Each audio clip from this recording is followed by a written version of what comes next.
Warning!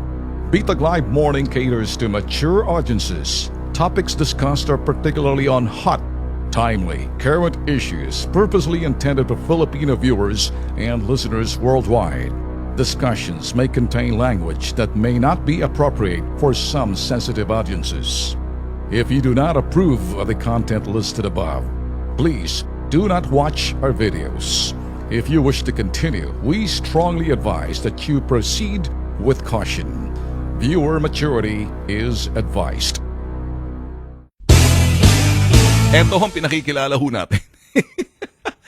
Ang putakera sa Senado na si Laila. Pangalabas si Laila. Oo. Laila, hindi pa ako nag-uumpisa. Sunod-sunod ka na. Para ka rin si Janet. Nagre-reklamo ka. O sige, dahan-dahan. O sige, bulong mo sa akin. Ano sabi mo? Kalokohan nitong si Secretary Aguirre. Ginigipit ka ng husto.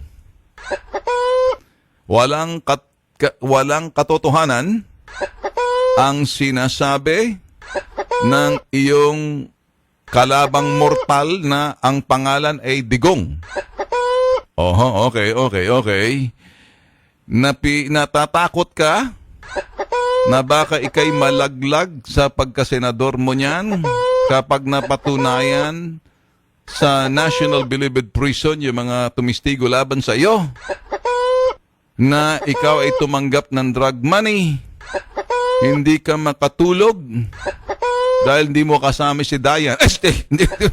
Hindi ka makatulog dahil naiisip mo yung kahihinatnan na baka ikay maghihimas ng matatabang rehas tulad ni Janet na ipinakulong mo.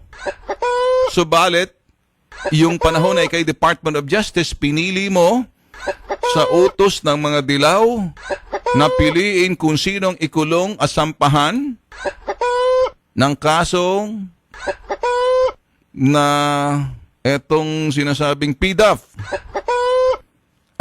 Sinakripisyo ninyo si Rufy Biaso na liberal, pero sinalba nyo ng marami kinakailangan may inaalay at kinakailangan maisalba.